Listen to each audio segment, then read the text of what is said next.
Au nom d'Allah, le plus miséricordieux et le plus compatissant, que la paix soit sur vous. C'est ce qui arrivait à sa fille. La mère était très inquiète car le ventre de sa fille grossissait de jour en jour. Il était clair que cette fille était enceinte. Mais le plus troublant, c'est que cette fille n'avait que 5 ans. Chers téléspectateurs, cette fille venait d'un village et n'avait pas les connaissances nécessaires pour comprendre comment une enfant de 5 ans pouvait tomber enceinte. Elle avait 5 ans. La fille était enceinte. Tout le monde l'a cru. Des rumeurs se sont répandues selon lesquelles un esprit maléfique l'avait possédée et l'avait mise enceinte. Cette fillette était-elle vraiment enceinte? Si ce n'est pas le cas, pourquoi son ventre grossissait-il? Découvrez la vérité sur cet incident en regardant la vidéo d'aujourd'hui dans son intégralité. Abonnez-vous à notre chaîne pour recevoir rapidement toutes nos nouvelles vidéos. Cette fille, Lena, se plaignait à sa mère de douleurs à l'estomac. Sa mère pensait qu'il s'agissait d'un problème courant, dû au fait que les enfants mangent souvent des choses qui ne se digèrent pas rapidement. Son état n'était pas particulièrement grave et sa mère ne s'inquiétait pas. Cependant,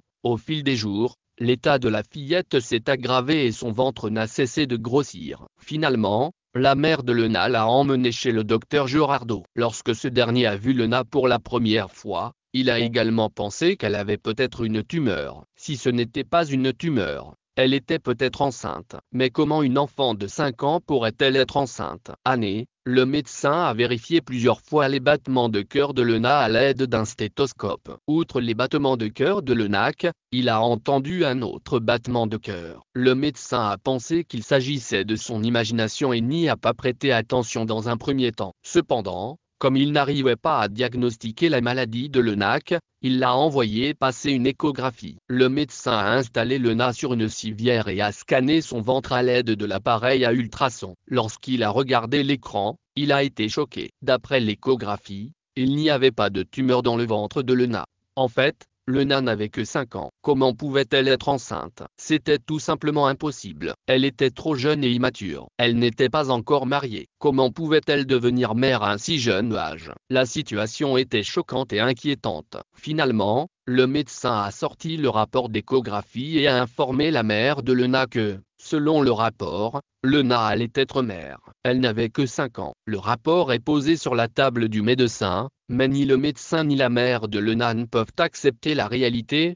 à savoir qu'une enfant de 5 ans est enceinte. Elle n'avait que 5 ans. Le docteur Gerardo était certain que l'échographe était défectueux et a conseillé à la mère de Lena de faire une autre échographie dans un hôpital plus grand et plus réputé pour confirmation. Le médecin était tellement intéressé par ce cas qu'il a accompagné Lena et sa mère dans l'autre hôpital. Un médecin spécialiste a examiné Lena et a confirmé qu'elle était bien enceinte. Ils ont révélé qu'elle était enceinte de 7 mois et qu'elle accoucherait dans 2 mois. Chers téléspectateurs, la question est maintenant de savoir comment Lena est tombée enceinte. Le ventre de Lena avait tellement grossi que les médecins craignaient que sa vie ne soit en danger, car son corps ne pouvait pas s'en sortir. Ils ont vu une vie innocente à l'intérieur. Et Lena a donné naissance à un bébé prématuré en bonne santé. La mère et l'enfant sont sortis de l'hôpital en bonne santé. Le bébé a été nommé Gerardo en hommage au travail du Dr Gerardo. Cessez de faire des recherches sur cette affaire. Lena a été testée par différents scientifiques et finalement le Dr Gerardo et son équipe ont conclu que Lena avait connu une puberté prématurée avec des changements corporels qui se sont produits à l'âge de 3 ans. À l'âge de 5 ans,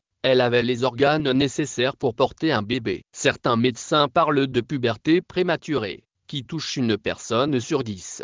000. Les filles. Le beau-père de Lena a été arrêté pour suspicion de maltraitance, mais il a été relâché faute de preuves. Lorsque sa mère a été interrogée, elle était certaine que lors d'un festival culturel, au cours de certains rituels, les enfants étaient remis à d'autres et que c'est là que quelqu'un lui avait fait du mal. Cependant, il n'y avait pas de preuve évidente. L'enfant qui est né a continué à croire que Lena était sa sœur aînée jusqu'à ce qu'il atteigne l'âge de 10 ans, lorsqu'on lui a dit que Lena était en fait sa mère. Lena était en fait sa mère. Après cela, Lena ne s'est pas mariée, mais elle a continué à vivre avec son fils Gerardo. Lena et son fils ont vécu en bonne santé, sans connaître de maladies graves. Cependant, à l'âge de 40 ans, Gerardo a développé une maladie osseuse qui l'a conduit à la mort. Il est décédé à l'âge de 40 ans, tandis que Lena, aujourd'hui âgée de 85 ans, est toujours en vie et n'a pas souffert de maladies graves, bien que son seul enfant, Gerardo, soit parti. Ce monde, chers téléspectateurs, nous savons que vous avez apprécié le contenu d'aujourd'hui. Faites-nous part de vos commentaires dans la section réservée à cet effet. N'oubliez pas d'aimer la vidéo et de la partager avec vos amis avant de partir. Abonnez-vous à notre chaîne et appuyez sur l'icône de la cloche pour recevoir toutes les nouvelles vidéos à temps. Oh Allah, je cherche ta guidance, ta miséricorde et ton pardon. Tu es le créateur des cieux et de la terre. Vous le savez. Oh Allah, je cherche ta guidance, ta miséricorde et ton pardon. Guide-moi vers le droit chemin, le chemin de ceux qui ont mérité ta faveur, et non de ceux qui se sont égarés. Rends ma foi ferme et garde-la inébranlable. Accorde-moi la patience dans les moments difficiles, la gratitude dans les moments faciles et la confiance en toi dans tous les domaines. Remplis mon cœur de la lumière de tes conseils et protège-moi des murmures de Chéan. Permets-moi de vivre comme un humble serviteur et de mourir dans un état d'immense la foi. Oh Allah,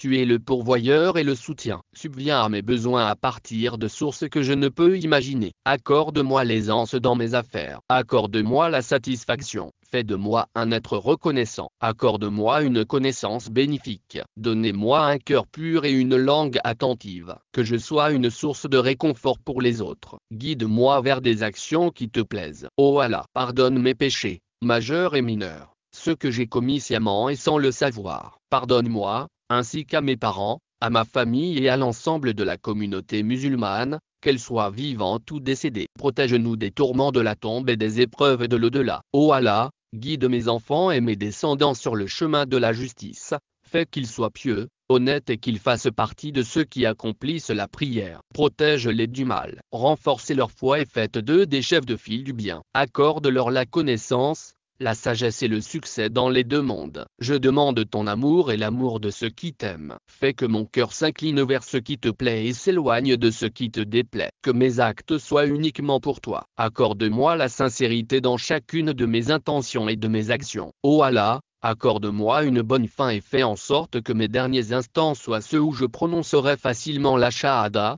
la déclaration de foi, et où j'entrerai à Jannah par ta miséricorde. Sauve-moi ainsi que mes proches du feu de l'enfer et réunis-nous dans les rangs les plus élevés de la Jannah sous ton ombre. Envoie la paix et les bénédictions sur le prophète Mohammed. Que la paix soit sur lui, sur sa famille, sur ses compagnons et sur tous ceux qui suivent ses conseils jusqu'au jour du jugement. Ô Seigneur des mondes, je suis convaincu que tu le feras.